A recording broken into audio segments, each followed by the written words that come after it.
Just be happy with who you are. Just be happy with who you are. Just be happy with who you are. Okay, hi, and now we're going to look at part 2, and this is what we're going to do, is we're just going to review of the theoretical perspective as anxiety disorders. And we're going to start with the psychodynamic theorists who view anxiety disorder as an attempt by the ego to control the conscious emergence of threatening impulses. So feelings of anxiety are warning signals that threatening impulses are nearing awareness. The ego mobilizes defense mechanisms, as we talked about in chapter 1. And I put them up on the screen. I'm not sure what side of the screen I'm putting them on, but to divert the impulses from the id, thus leading to different anxiety disorders, where you might come up with phobic object symbolizes an aspect of the unconscious. So the phobic object symbolizes some aspect in the unconscious conflict, for example.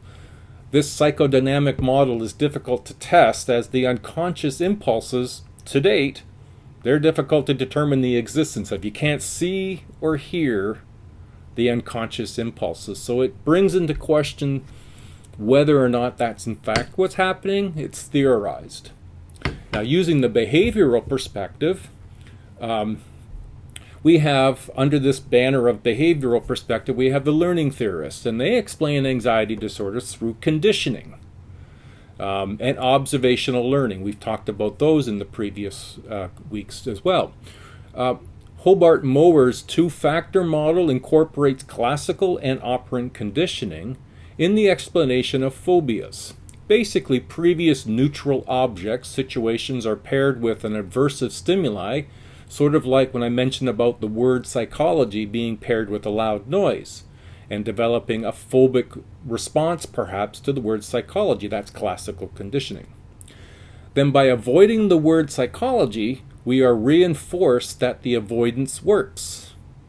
So if we don't show up to class to avoid the word psychology, we've avoided the word psychology through operant conditioning. Now, phobias, however, appear to be moderated by cognitive factors, such as self-efficacy expectations. The principle of reinforcement may also help to explain patterns of obsessive-compulsive behavior. People may be genetically predisposed to acquire certain types of phobias that may have had survival value from our prehistoric ancestors. Cognitive factors may also play a role in anxiety disorders, such as overprediction. That is to say, our faulty thinking can perpetuate wrong perspectives. So this overprediction of fear or irrational beliefs, self-efficacy expectations, self-defeating thoughts, and attributions for panic attack are thinking errors of or misdiagnosing, if you will, misanalyzing situations that are threats. Something that is not a threat becomes a threat. A dog, because we've got an experience of a bad experience with a dog, we could over-predict that not only that dog that scared us, but every other dog will also scare us, and that's faulty thinking. Now, this is where cognitive perspective comes in. They focus on how our dysfunctional patterns of thinking may set the stage for anxiety disorders. So the thinking is self-defeating thoughts can heighten and perpetuate anxiety disorders. Irrational beliefs may involve exaggerated needs to be approved by everyone, or everyone that you meet, or to avoid any situation in which negative appraisal from others might arise. Now, that certainly will affect your quality of life. The cognitive perspective also considers the effect of the role of oversensitivity to threat, or being particularly anxiety sensitive, or the misattribution of panic sensations. To clarify, this model suggests that some people are prone to panic disorders view certain bodily cues like palpitations, sweating, or external stimuli as threatening or dangerous, either this through learning or through oversensitivity. And it may not be that for everybody, but for that person, that's their thinking, and that's what they say would be defaulting or erred thinking. These perceived threats are made with apprehension, which affects the intensity of the bodily sensations, like increased heart rate, rapid breathing. This leads to a misinterpretation of the signs of panic attack, or worse, catastrophe, which further reinforces the perceived threat. And the cycle repeats, and it keeps going, and that strength of that belief gets stronger and stronger without ever recognizing it's faulty thinking. Therefore, the cognitive factor appear to play a key role in the development and maintenance of anxiety and panic attacks, perhaps even in the solutions or the treatments.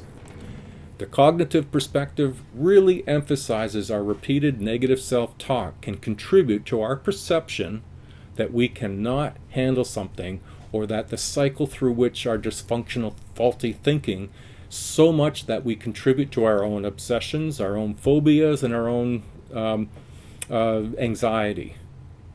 The power of our thinking can have significant negative as well as positive effects on our life experience.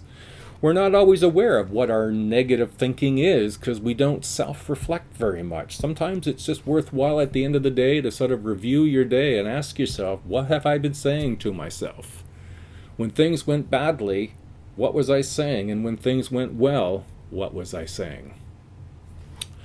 To move to the biological perspective, they've sought explanations for anxiety disorders on the basis of studies of genetic factors, neurotransmitters, and the induction of panic by biological means.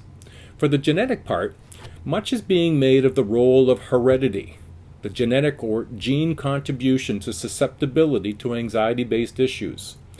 This, along with environmental issues, is something that we'll find reoccurring in many chapters. If you can remember, and you should be able to, week 1, the diathys stress perspective enters into evaluating cause. Now, as far as neurotransmitters are concerned, GABA, G-A-B-A, is involved with anxiety, and it's a neurotransmitter. When there is low GABA action, there is low protection for anxiety. Therefore, we experience more effects of anxiety when there's low GABA. We can also look to the role of serotonin and norepinephrine in the experience of anxiety disorders. The biological role in both panic disorder and OCD is getting a close look, in particular, the neural network functioning and the lack of functionality. So, let's tie it all together. Well, not all people who experience traumatic events they won't all develop phobias or anxiety reactions.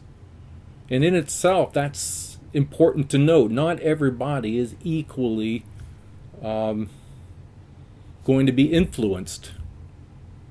So some people may inherit a genetic predisposition, this being the diathys, that makes them respond with greater negative arousal or makes them more likely to panic in response to changes in bodily sensations.